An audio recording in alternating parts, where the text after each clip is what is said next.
Air vice marshal retired Ejaz Malik साहब ने हमें ज्वाइन किया। एजाज साहब बहुत शुक्रिया, आपकी कीमती वक्त का। डिस्कशन हो रही है कि आज DGISPR ने एक बड़ा वाज़ेह बयान दिया। उन्होंने कहा कि जब पाकिस्तान अटैक करेगा तो दुनिया देखेगी कि पाकिस्तान ने अटैक किया और भारतीय मीडिया और किसी के दावे की या तस्दीक की ज़रूरत नहीं होगी।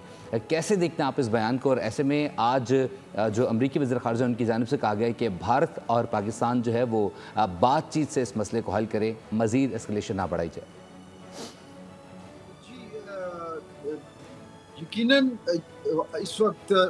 यही लग रहा है कि इंटरनेशनली मीडिएशन की कोशिशें शुरू हो गई हैं। रिपोर्टेडली कल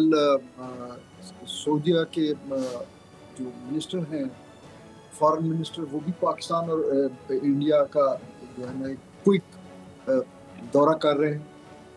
क्योंकि दुनिया को अब ये रियलाइजेशन है कि जितनी तेज़ी से ये एस्केलेशन हो रही है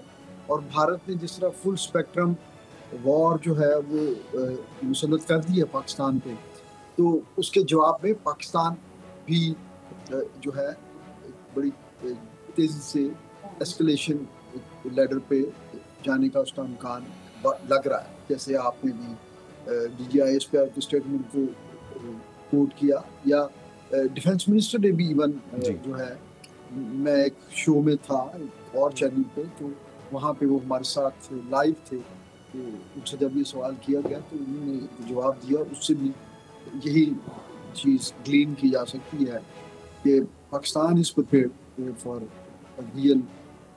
रिटेलिएशन, और जो कि हमें राइटफुली करनी चाहिए। एब्सोल्युटली। एजाज साहब, जरा आपसे एक सवाल ये था कि अगर आप आज के इवेंट्स देखें तो आज हमारे DGISPR ने बड़ी एक ज़बरदस्त और ज़िम्मेदाराना प्रेस कॉन्फ्रेंस की और बड़ा क्लैरिटी के साथ उन्होंने प्रूफ्स, एविडेंस के साथ अपना मौक़िफ़ सामने रखा। और जिस तरह उन्होंने कहा कि जब पाकिस्तान अपने मर्ज़ी के वक्त पे और जगह पर रिटेलिएट करेगा तो दुनिया को पता चल जाएगा, और जब पाकिस्तान ने भारतीय तैयारे गिराए तो विदाउट इंडियन मीडिया तो आज तक नहीं उसको जो है खोल कर रिपोर्ट कर पाते, क्योंकि जो अंदर वहाँ पे हालात हैं, लेकिन अब पूरा इंटरनेशनल मीडिया इंडिपेंडेंट सोर्सेज को मान रहे हैं। और ऑन दी अदर हैंड अगर हम इंडिया का रिस्पांस देखें, जिस किस्म का वहाँ पे एक फेक न्यूज़ का एक वहाँ पे एक ऐसा फ्लड गेट्स ओपन हो गए हैं जिसकी कोई रोकथाम ही नहीं है, तो डजंट इट शो कि एक तरफ से सच्चाई है, पाकिस्तान ने इतना ज़्यादा डेमोक्रेटाइज़ कर दिया इन्फॉर्मेशन को, हर चीज़ बताई जा रही है बड़े ज़िम्मेदाराना अंदाज में, और ऑन दी अदर हैंड एक पूरा एक समझे कॉमेडी है, तो doesn't it show that India has already fallen flat on its face? देखिए,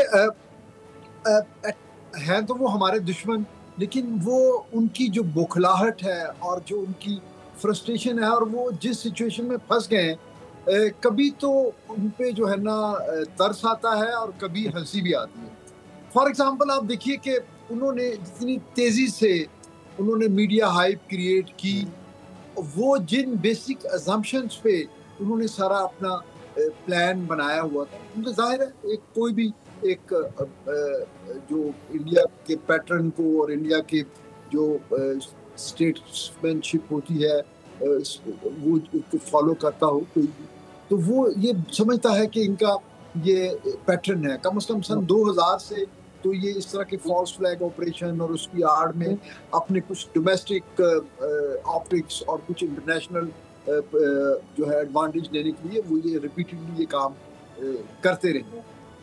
लेकिन उनकी पहली जो बेसिक असम्पशन थी वो ये थी कि उनको इंटरनेशनली डिप्लोमेटिक चैनल्स पे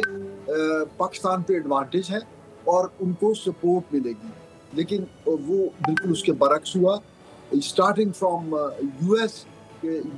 प्रेसिडेंट, वाइस प्रेसिडेंट और सेक्रेटरी स्टेट, उन सब ने या तो एक न्यूट्रल सा रिस्पांस दिया या फिर ऐसी जो है ना उनकी स्टेटमेंट्स आई जो कि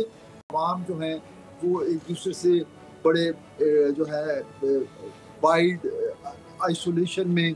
जा रहे हैं अपने पॉलिटिकल ओरिएंटेशन की वजह से। तो वो भी गलत साबित हुआ कि